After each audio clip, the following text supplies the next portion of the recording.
Bueno, diversos especialistas y autoridades han coincidido en los últimos meses en que el crecimiento del Perú no va a ser sostenido si es que no se mejora el talento, el capital humano. De este tema justamente vamos a hablar con Manuel Cubas, él es presidente de Cornerstone Lima. Señor Cubas, gracias por venir al programa. Muchas gracias a ustedes y muy buenos días. Señor Cubas, coméntenos, ¿cuál es la brecha que existe en el talento en el Perú? Digamos, ¿qué es lo que piden las empresas y qué es lo que encuentran en el mercado? Bueno, en general el crecimiento económico requiere de una ecuación que esté formada por dos partes. Por un lado, la economía que está creciendo a 6% anual y por otro lado, que haya la gente capaz de manejar esa economía, la gente capaz de asimilar a través de sus conocimientos, a través de sus conocimientos agregar valor a las organizaciones en general. Y hoy en día es cada día más difícil conseguir talento. O sea, probablemente de cada 10 posiciones que están buscándose en el mercado, solamente hay 7 personas con el talento para cubrirlas. Entonces queda una brecha de 3 personas para cada posición. Y esto es tanto en posiciones de nivel gerencial como en posiciones de nivel obrero, ¿no? Hace poco la Sociedad Nacional de Industrias informó que faltaban 300.000 técnicos en el Perú, ¿no? Y esto se debe principalmente a que el Perú no tiene un plan estratégico. Entonces, cada gobierno de turno que dura 5 años lo que hace es administra lo que hay simplemente, los ingresos que hay y los distribuye haciendo las obras que considera correctas. Pero al no haber un plan estratégico no sabemos a dónde vamos de aquí a 20 o 25 años y por lo tanto la educación, por ejemplo, no está trabajando en forma coordinada con las necesidades de crecimiento del país. No solamente la educación, culturalmente hemos sido educados a no ser competitivos, a no ser proactivos, a no ser orientados a resultados, a no ser innovadores, a no ser creativos, a no trabajar en equipo. Entonces, se necesita una reforma completa del sistema educativo en el Perú.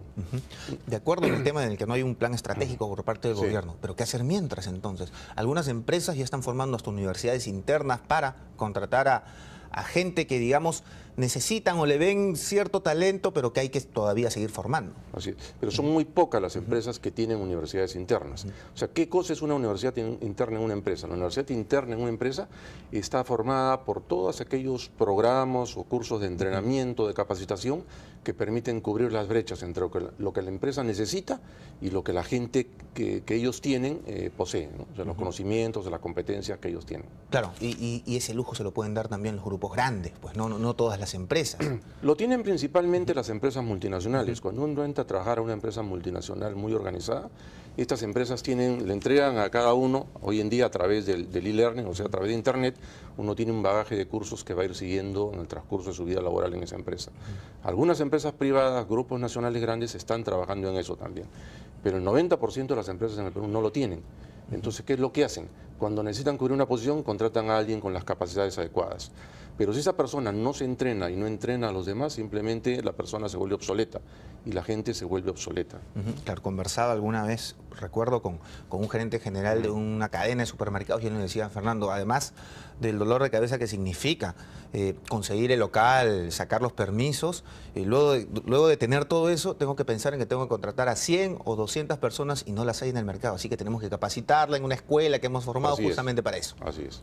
Eso ocurre en algunas empresas, ¿no? Pero la mayor parte de las empresas no tienen esas escuelas de formación. Entonces, lo que le pasa a este supermercado es que probablemente otros supermercados u otros negocios sí los llevan, ¿no? Entonces, claro, esa es la tendencia ahora. O sea, claro. el siguiente problema es ese, porque, claro, las empresas se entrenan y cómo retienen, porque siempre viene otro, pues, ofreciéndole un poco más de beneficios a los empleados y se los lleva, entrenados. Así es. Bueno, retener es otro tema aparte y retener requiere de dos acciones muy importantes. Una de ellas es el liderazgo y en el Perú no tenemos líderes. Las universidades forman ingenieros, abogados, periodistas, economistas, lo que sea, pero no forman líderes.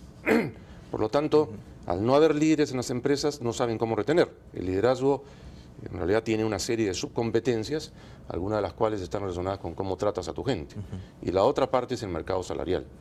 O sea, por ejemplo, ahora que mencionas el tema de las mineras con los 18 sueldos de utilidades que pagan, están pagando prácticamente 2 veces y media. O sea, si una persona gana 100, termina ganando 250, ¿no? Entonces, los sueldos de las mineras han hecho que se lleven a mucha gente de otros sectores y han dejado desabastecidos a otros sectores de profesionales de todas las carreras. No solamente mineros, profesionales de recursos humanos, de logística, de finanzas, de todas las áreas, ¿no? El que puede se mete a una minera. Mucha gente se mete a una minera, ahora sí, claro, sí, trabaja claro a que 4.000 sí. metros de altura y lejos de tu familia, y eso es otra cosa también, ¿no? Y ahora, el tema de distribución de las profesiones, y aquí hablando un poco ya de las universidades, hay muchos administradores, digamos, ¿qué profesiones abundan en el mercado y cuáles son las que faltan? A ver, en el Perú hay más de 120 universidades y probablemente pudiéramos contar con los dedos de las dos manos las universidades buenas. El resto no sabemos qué están haciendo. Y por otro lado, aún estas 10 no tienen un plan estratégico que esté alineado. Al no tener el Perú un plan estratégico, ellos tampoco lo tienen. Entonces, su plan estratégico está diseñado a seguir emitiendo las carreras profesionales de las carreras Entonces tradicionales. tenemos abogados taxistas, administradores taxistas. Así es. Pero, por ejemplo, ¿cuántas universidades egresan ingenieros de minas o geólogos que se necesitan? Hace un par de años escuchaba al gerente general de una minera muy importante decir que sus hijos habían estudiado administración, no habían estudiado minería ni geología, ¿no? Y eso se necesitan, ¿no? Se necesita gente para trabajar en la agroindustria, se necesita gente para trabajar en el petróleo. Entonces, estas empresas están trayendo profesionales, o sea, ejecutivos y técnicos extranjeros. Y ahora, estos extranjeros que están llegando también, producto de la crisis económica en Europa, están llegando muchos. Sí. ¿Cómo está afectando al mercado laboral? ¿Es bueno que vengan y están cubriendo las plazas que faltan o están tirando los precios para arriba? Yo creo que es bueno que vengan porque traen conocimientos nuevos.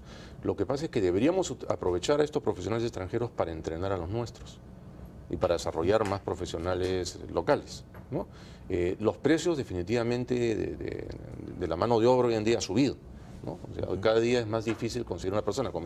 Como el talento es escaso, como cualquier bien, tienes que pagarle más para conseguirlo. Entonces tenemos una disparidad de sueldos tremenda en el Perú. ¿Las empresas están pagando lo que pueden pagar, lo que deben pagar? A ver, las empresas que quieren ser competitivas o que son competitivas y que están en los niveles más altos de producción están pagando lo que pueden pagar y lo que la gente les pide, ¿no? A veces generalmente ofrecen un sueldo X y terminan pagando 2X o 3X si quieren conseguir a la gente que necesitan, ¿no? Porque cuando uno ve los sueldos o compara los sueldos que se dan en el Perú, no en todos los casos ni no en todos los niveles, pero digamos en promedio, con los sueldos que se otorgan en Colombia, por ejemplo, o en Chile, la diferencia todavía es grande. Y digamos ya el costo de vida tampoco es tan distinto como para que estas brechas no se vayan cerrando, ¿no? Bueno, eso si nos vamos a promedios, ¿no? Pero existen muchas posiciones en las cuales los sueldos en el Perú son más altos que en el extranjero. ¿Como cuáles, por ejemplo? Todo lo que tiene que ver con minería, gerentes de finanzas para empresas grandes, ¿no? Gerentes comerciales, gerentes generales para empresas grandes están ganando mucho más de lo que ganarían en otro país. Perfecto, señor Cubas. Muchas gracias por haber venido al Muchas programa. gracias a ustedes. Eso ha sido todo por el día de hoy en el Portal Financiero. Los dejo con los resultados de la bolsa y los precios de apertura de los commodities. Hasta mañana.